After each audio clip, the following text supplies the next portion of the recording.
నమస్తే అండి. ఎలా ఉన్నారు అందరూ? బాగున్నారా? నేనైతే బాగున్నానండి. మీ అందరికీ అమ్మవారి ఆశీస్సులు ఎల్లప్పుడూ ఉండాలని కోరుకుంటూ ఈ రోజున చేయబోయే పరిహారం చాలా శక్తివంతమైన అద్భుతమైన పరిహారం అండి. ఎంత కష్టపడుతున్నా ధనరాబడి పెరగటం లేదు. ఇలాంటి విషయం అయితే చాలామంది అంటున్నారు. చాలా ఈజీగా ఉండే పరిహారం చెప్పమని. ఆ విషయం మీదనే ఈరోజు వీడియో ఉంటుందండి. ఒక్కోసారి ఎంత కష్టపడినా కానీ ధనరాబడి అనుకున్న తర్వాత అనుకున్న టైంకి జీతం రాకపోవడం, ఇంకా మీరు వేరొక చోట పనిచేస్తున్నారు కానీ అక్కడ మీకు రావాల్సిన డబ్బులు ఉన్నాయి, ఆ డబ్బులు మీకు అందకపోవడము, అనుకున్న టైంకి మీకు రాకపోవడము, అలానే వ్యాపారం చేసేవారు సరుకులు ఇచ్చిన తర్వాత అవతల వాళ్ళు తీసుకున్న తర్వాత మీకు డబ్బులు ఇవ్వకపోవడము, మిమ్మల్ని ఇబ్బంది పెడుతున్నా కానీ ఈ పరిహారాన్ని మీరు చేసుకోవచ్చు. ఎవరైతే వ్యాపారం చేస్తున్నారో వాటికి సంబంధించిన డబ్బులు మీకు తిరిగి రాకుండా ఇబ్బంది పెడుతుంటే కనుక, అంటే కొన్ని చోట్ల లంచాలు కూడా పెట్టాల్సిన పరిస్థితి వస్తూ ఉంటుంది. అలానే ఒక్కోసారి ఎంత కష్టపడినా కానీ మీకు రావాల్సిన డబ్బులు మీకు అందకుండా ఉంటాయి. అలాంటి సిచ్యువేషన్ మీకు ఉన్నప్పుడు ఈ పరిహారాన్ని మీరు చేసుకోవచ్చు. ఇంకా ప్రైవేట్ ఉద్యోగస్తులు పనిచేసేవారు ఈ యొక్క ప్రాబ్లమ్స్తో మీరు కూడా ఉంటే ఈ పరిహారాన్ని మీరు చేసుకోవచ్చు. ఇంకా చెప్పుకోవాలంటే కుటుంబ సభ్యుల మధ్య ఆస్తి పంపకాల విషయంలో మీకు రావాల్సిన డబ్బులు మీకు రాక మీరు ఇబ్బంది పడుతుంటే ఈ పరిహారాన్ని మీరు చక్కగా చేసుకోవచ్చండి. అంటే ఒక పరిహారాన్ని మనం చేసేటప్పుడు ఎలాంటి సమస్యలు ఉన్నవారు చేసుకోవాలనేది మనం తెలుసుకోవాలి. తెలుసుకుంటే చక్కగా పరిహారం మీద ఒక నమ్మకం వస్తుంది, చక్కగా చేసుకోగలుగుతారు. అలానే ఈ పరిహారం మీద మీరు ఒక నమ్మకం అనేది పెట్టుకొని పాజిటివ్ మైండ్తో చేయండి. ఏ పరిహారం చేసినా కానీ అలానే ఉంటుందండి. ఖచ్చితంగా మార్పులు అయితే ఉంటాయి, ఫలితాలు అయితే తొందరగా కనపడే అవకాశాలు ఉంటాయి. ఇక పరిహారాన్ని ఏ రకంగా చేయాలి ఏంటనేది తెలుసుకునే ముందు ఎప్పుడు చెప్పే మాటేనండి ప్రతి వీడియోలో, ఈ వీడియోకి ఒక చిన్న లైక్ చేయమని, కొత్తగా వచ్చి చూస్తుంటే ఎవరైనా మన ఛానల్కి సబ్స్క్రైబ్ చేసుకొని బెల్ బటన్ ప్రెస్ చేసి అలానే నోటిఫికేషన్ని ఆన్లో పెట్టుకోండి.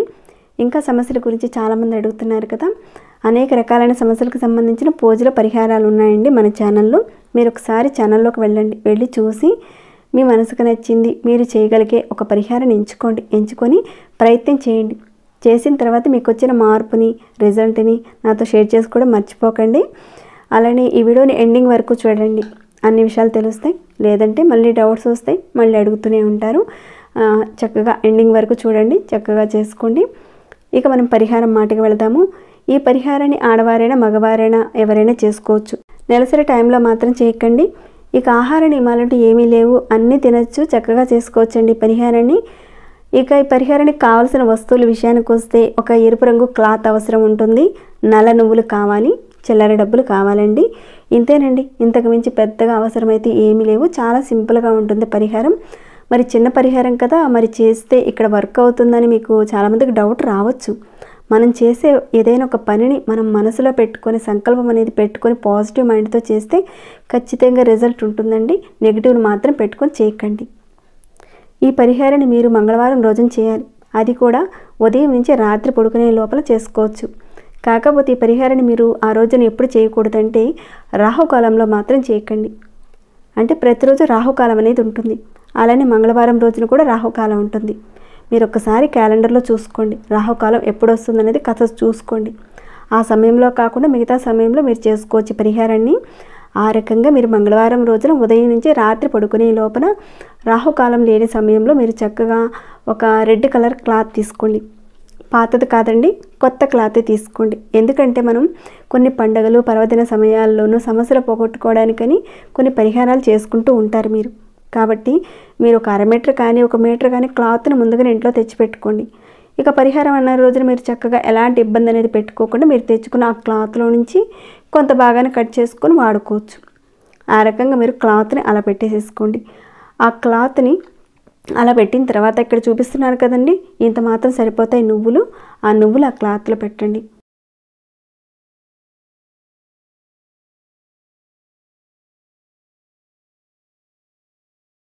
ఇక తర్వాత దానిలో ఒక 5 కాయిన్స్ పెట్టాలి.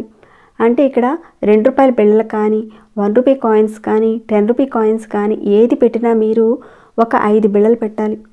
5 బిళ్ళలు మాత్రం పెట్టాలి. అంటే 2 రూపాయలు కానీ, 5 రూపాయలు కానీ, 10 రూపాయలు కానీ ఏవి తీసుకున్నా మీరు 5 బిళ్ళలు అవసరం ఉంటాయి ఈ పరిహారం విషయంలో. ఆ బిళ్ళల్ని ఆ నువ్వుల్లో పెట్టండి. ఇంతకీ పరిహారాన్ని మీరు ఎప్పుడు చేయాలంటే మీరు స్నానం చేసిన తర్వాతనే చేయాలి. స్నానం చేయకుండా మాత్రం చేయకండి, స్నానం చేసిన తర్వాతనే మీరు చక్కగా చేసుకోండి. తర్వాత దీనిని చక్కగా మూట కట్టేసి మీ ఇష్ట దైవం ముందు అంటే మీ పూజా మందిరంలో దేవుడి దగ్గర పెట్టుకొని నమస్కారం చేసుకోండి. మీ మనసులో డబ్బుకు సంబంధించిన సమస్యలన్నీ కూడా తీరిపోవాలని చెప్పుకోండి. ధన రాబడి పెరగాలని అనుకోండి.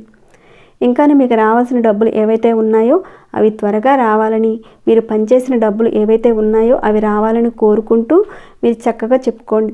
ఆ తర్వాత ఆ మూటకి మీరు ఎలాంటి సాంబ్రాణి ధూపం ఏమి కూడా చూపించనవసరం లేదు.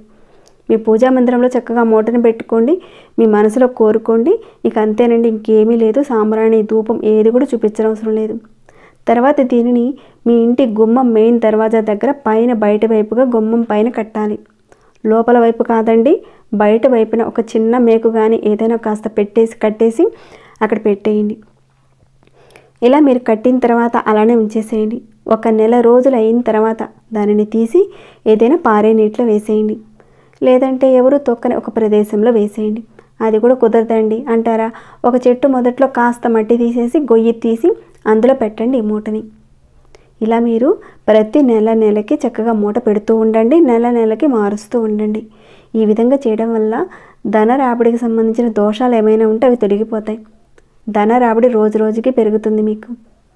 ఇక్కడ జాతకంలో దిష్టి దోషాల వల్ల అలానే రాహుకేతువుల వల్ల కూడా సంపాదన తగ్గిపోవడం జరుగుతుంది. ఇంకా నా జాతకంలో కుజుడు సరిగ్గా లేకపోతే మీకు డబ్బుకు సంబంధించిన సమస్యలు కూడా వస్తూ ఉంటాయి.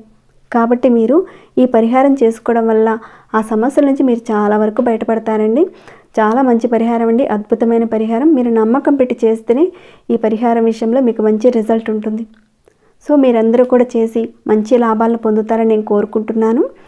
ఇక ఈ వీడియోని ఇంతటితో ముగిస్తున్నాను. ఇంకేమైనా డౌట్స్ ఉంటే కనుక అడగండి, రిప్లై ఇస్తాను. అలానే మీ మనసుకు ఎలా అనిపించింది అనేది కూడా కాస్త కామెంట్ రూపంలో నాకు తెలియచేయండి. ఇంకా లైక్ చేయకుండా ఎవరైనా ఉంటే ఒక చిన్న లైక్ చేయండి. సబ్స్క్రైబ్ కాని వారు మన ఛానల్ని సబ్స్క్రైబ్ చేసుకుని ప్రతిరోజు మన ఛానల్లో ఉన్న వీడియోస్ని చూస్తూ ఉండండి. మరొక భక్తి వీడియోలో మళ్ళీ మిమ్మల్ని కలుసుకుంటాను. అంతవరకు సెలవు.